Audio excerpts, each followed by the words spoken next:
अजून फुलं तर भरपूर पडायची। हे काय त्या साईडला आहे, ह्या साईडला आहे, पूर्ण फुलांनी म्हणजे असं भरलेलं आहे हे झाड। आणि एक एक करून गळतात। हे काय म्हणजे देखत असं एक एक करून गळतात। दाखवू का? असे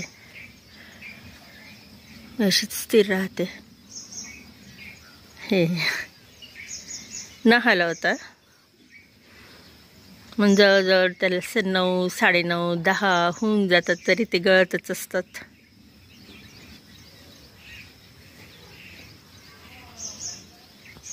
सूर्यांचं ढगात उगवलेलं आहे। सूर्याचं ढगातल्या ढगातच उगवणं आणि त्याला अडवणाऱ्या ढगांमुळे जे अशी सोन्याची लकीरे अशी इतकं सोनं असं पसरल्यासारखं दिसतंय, ती अप्रतिम भासतंय ना, खूप सुंदर।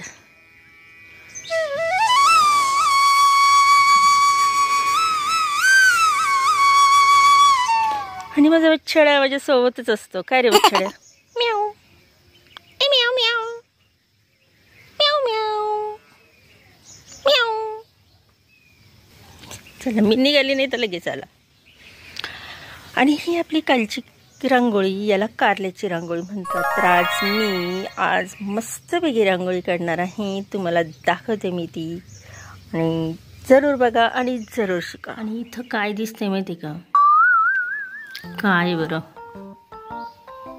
इथं बच्चाडा जाऊन बसेल याच्या खाली, देखणे का है?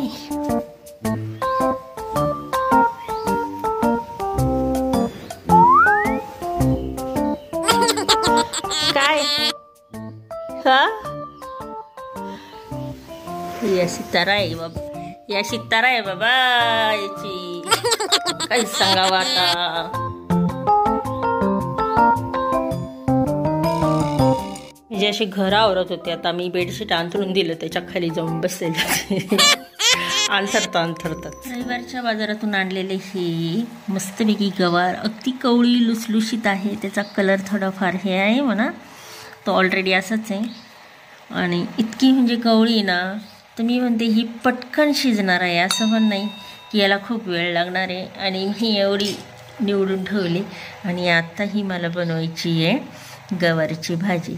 तर काय हे 2-4 मिनिटामध्ये होईल अशी मला तर वाटतं। खूप वेळ पण लागणार नाही, कारण काहीच नाही आहे याच्यामध्ये, बीच नाही, इतकी कवळी आणि खूप छान लागते अशी पण भाजी। तर आज माझा हा प्रोग्राम दिसतोय, आज माझा हा प्रोग्राम आहे गवारच्या भाजीचा। चला एक वार मी पुन्हा घेऊन आले तुम्हाला अंगणामध्ये, आणि मस्तपैकी रांगोळी काढणार आहे मी। माझ्या जेवढ्या बालपणातली जेवढ्या रांगोळ्या आहे, जे विस्मरणात गेलेले आहे। आता बहीण आली होती, तिने पण काढल्या होत्या दारामध्ये, मग मला आठवलं, अरे ह्या रांगोळ्या पण आपण विसरून गेलेलो आहे। तर म्हटलं चला आता आपण ती शिकून यूट्यूबवर संग्रह करू, आणि माझ्याबरोबर तुम्ही पण पाहाल, आणि आमचा बछड्या पण पाहिल। बछड्याची झोप झाली मस्तपैकी, ते याच्यामध्ये बसलेला होता। कशात रे पिल्लू, कशात होता? बेडशीट। हा, बेडशीट मध्ये, बेडशीटच्या खाली गादीवर। आता त्याला रांगोळी बघायची। चला आता मी घेते, तुम्हाला शिकवते। चला आता शिकवते मी, तुम्ही पण शिका। 1 2 3 4 5 6 7 टिपके।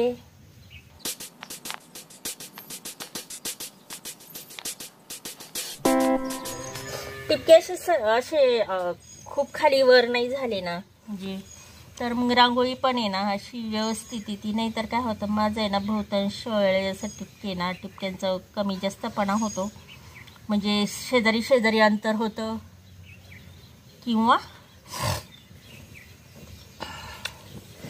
तर बघा 74 टिपक्यांचं कसं आहे, असं 2 टिपके जर जवळ झाले ना, मग रांगोळीत सुद्धा मग काय होते, थोडीशी गडबड होते। म्हणजे येते तर बरोबर, आपण काढतो बरोबर, फक्त मग ते आकार कमी जास्त होतो। म्हणून टिपक्यांचं लय महत्त्वाचं आहे। आणि हे टिपके ना मला माझ्याकडनं होते गडबड कधी कधी, त्याच्यामुळं असे सर्व बाजूने तोंड काढून घ्यायचे।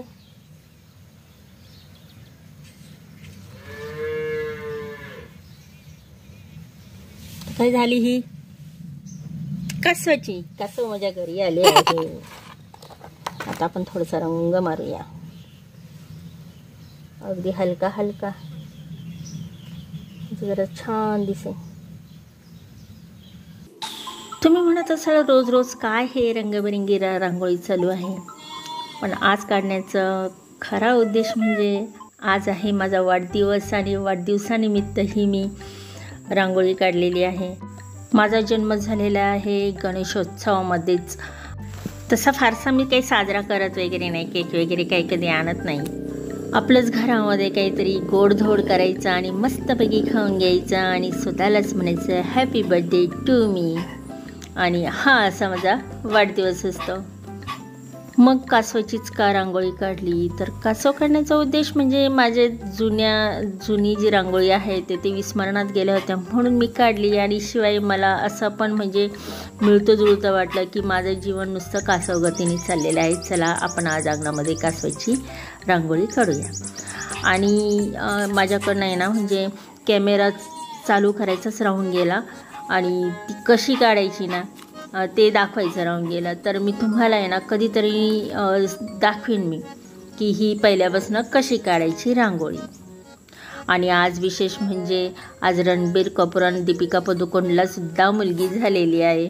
माझी जन्माची तारीख जी आहे ना त्याच दिवशी त्यांच्या मुलीचं सुद्धा आहे. चला आता माझी ही रांगोळी पुरी होत आलेली आहे. मस्तपैकी रंग भरल्यावर किती छान वाटते की नाही. आणि मस्तपैकी कासव, रंगबिरंगी कासव. तर फायनली आता त्याच्यामध्ये मस्तपैकी मध्यभागी असा मोठा टिपका देऊन छान आणखीन रंग 1-2 भरून आणखीन आकर्षक करते. आणि बघा रंगबिरंगी कासव माझ्या दारात आलेलं आहे, अंगणात आलेलं आहे मस्तपैकी की नाही. आता हे किती दिवस थांबणार आहे माहिती नाही, पण मस्तपैकी रंगबिरंगी कासव माझ्या दारामध्ये म्हणजे माझ्या अंगणामध्ये. बघा रंगबिरंगी कासव माझ्या अंगणामध्ये आलेलं आहे. आता किती दिवस राहणार आहे काय माहिती, 2 दिवस 3 दिवस हे सांगता येत नाही, पण छान आहे की नाही रंगबिरंगी कासव. आणि माझ्या अंगणामध्ये मस्तपैकी आलेलं आहे. आता यांना खायला प्यायला काय द्यायचं. रांगोळी काढायला काही नाही, हे रांगोळी सहज जशा लहान मुली म्हणजे आम्ही होतो ना लहान तेव्हा पाटीवर असं काढायचं. त्यावेळेस पाटी होती शाळेमध्ये, मग पाटीवर आम्हाला उद्योग काय पाटीवर काढायचं आणि मस्तपैकी अशा रांगोळ्या शिकलेल्या होतो आम्ही. आणि असं म्हणजे रांगोळी काढायला एवढं मोठं पण काही नाही. हे बघ कुठं पण आपल्याला आहे ना डिझाईन मिळतात. तर हे याच्यावर डिझाईन आहे बघा, अशा डिझाईन पाहून सुद्धा काढता येतात. असं काही नाही का फार आलंच पाहिजे, टिपक्याचीच आली पाहिजे ना. डिझाईन कशी काढायची एकदा काढायला लागलं का मनाने सुद्धा खूप डिझाईन होतात. आणि तसं एकदा काढायला लागलं ना तर ह्या रांगोळ्या, ह्या टिपक्यांच्या रांगोळ्यासुद्धा आहे ना मनाने पण काढता येतात. पण आता हे जेवढ्या माझ्या विस्मरणात गेलेल्या आहेत लहानपणाच्या तेवढ्या मी काढते आणि इथं पण दाखवते. साचीनी बघितलं यदा कदाचित, तर साची पण शिकेल. ही 7 ते 4 एक क्लिप माझी थोडीशी डिलीट झाली वाटतं. हे काढायचं, हे पाय वगैरे काढायचं. तर ते काही नाही पाहून जमतं येते. तर तुम्हाला ही रांगोळी कशी वाटली कासवाची आणि हा आपला रंगबिरंगी कासव कसा वाटला तुम्हाला. आजचं वातावरण आहे ना जरा मगाशी ना ढगाळ आलं होतं. हे पुन्हा पाऊस येतंय का काय माहिती. आणि मला वाटलं आता उघडलाच का काय पाऊस. ना कपाटातले कपडे काढायचे आणि बाहेर आहे ना ऊन द्यायचं आहे. पण आज नाही तर उद्या तरी नक्की करणार आहे. म्हणजे आज जमलं तर ठीक, नाही तर उद्या. आणि उद्या जमलं ना तर मग तुम्हाला माझे कपाटातले म्हणजे कपडे का बरं काढायचे, तर कपडे ना एकदा काय झालं होतं म्हणजे असं खूप पाऊस जर, आता त्याची गोष्ट तुम्हाला आता उद्याच सांगते. कपड्यांमध्ये मी एकदा असे ठेवले होते, तर काय झालं होतं माझ्या कपड्यांना ते पण सांगते. पण मग मी ना दरवेळेस काय करते, असं ऊन जर पडलं ना तर कपड्यांना आहे ना म्हणजे ऊन देत असते, म्हणजे सर्व कपड्यांना. आणि एकतर मी सगळे कपडे पण घालत नाही असं झालं आहे. आणि माझ्या भरपूर साड्या पण आहे ते, तर त्या साड्यासुद्धा मी उन्हात वाळत घालते. आणि बघायचं असेल तर तुम्हाला मी माझे फोटो पण दाखवेन, लहानपणाचे फोटो. लहानपणाचे, तरुणपणाचे, लग्न अगोदरचे जेवढे आहे तेवढे फोटो तुम्हाला दाखवेन मी. चला आता मी घेते भाजी करून गवारच्या शेंगाची. आणि जवळजवळ मी त्याला अर्धा एक तास मिठाच्या पाण्यातच भिजत घातलेले. मी ते आंघोळीच्या अगोदर निवडून घेतले आणि आता ते जसे मिठाच्या पाण्यात ते जवळजवळ 1 तास झालेला आहे. आणि म्हटलं मग चला तर आपण रांगोळी काढून घ्या.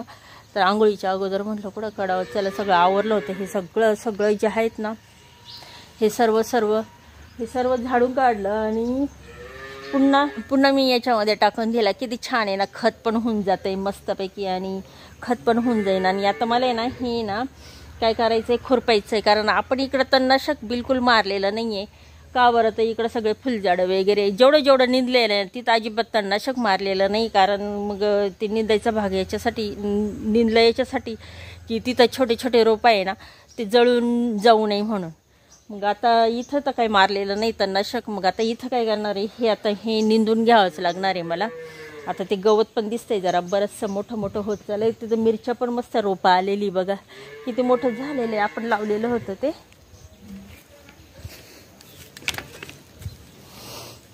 हे एवढं मोठं झालेलं आहे आणि 2 लावले. विशेष म्हणजे मला वाटलं येतं की नाही काय माहिती. हे इथे ना मला असं गॅरंटीच राहिली नाही की इथं येतात. कारण आहे ना काय नाही, फक्त आले तर फुलझाडं ते पण. हे पहा आता हे किती दिवस झाले, मला हे वर्ष झाले लावून, पण ते अजून पण याला फुलं नाही आहे. म्हणजे अजून त्याला फुलं नाही, म्हणजे अजून मोठंच होऊन राहिले ते. कारण इथं आहे ना हा सगळा हे ऊन धरलं जातं इथं. आणि आपण तिथं आंब्याचे 2 रोपं लावले, पण अजून हे किती एक आंब्याचं रोप आहे आणि अजून ते तिकडं 2 आहे. तर एखादं लावून देईन मी इकडं, बाकीचे 2 कोणाला हवे असेल तर घेऊन जा. चला आता मी घेते भाजी करून. मग आता एक वार मी तुम्हाला पुन्हा दाखवते ही रांगोळी एका याच्यामध्ये. 7 ते 4 आहे.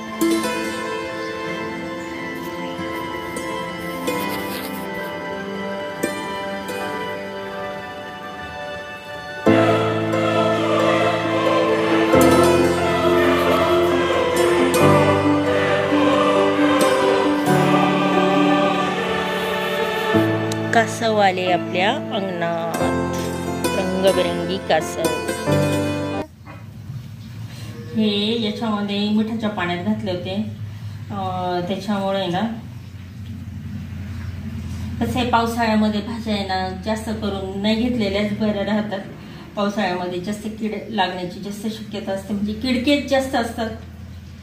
कंटाळ्यात होते डाळी ती मटकी खो मग हे असं करावं लागतं उद्योग. मग मिठाच्या पाण्यामध्ये टाकायचं आणि मग छानपैकी धुवून घ्यायचं. खूप वेळा धुवायचं.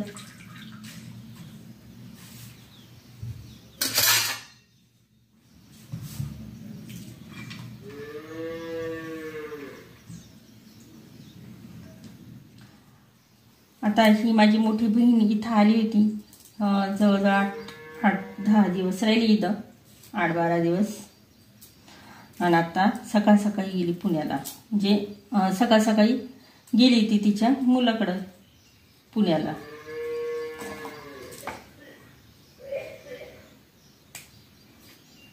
आज रविवारचा बाजार पण आहे.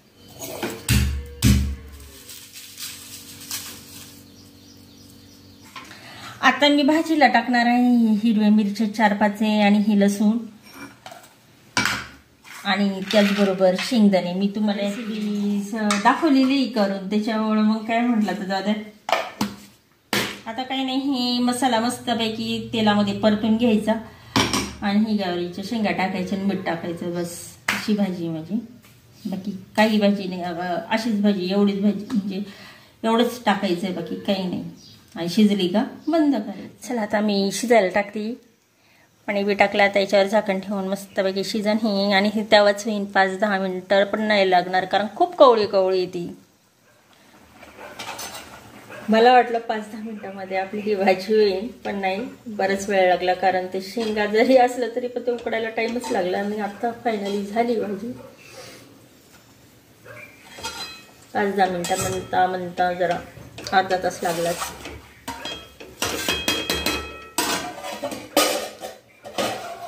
ही पावभाजी आपली, ही चली भाजी आणि बंद केलं मी बछडाला फिरून.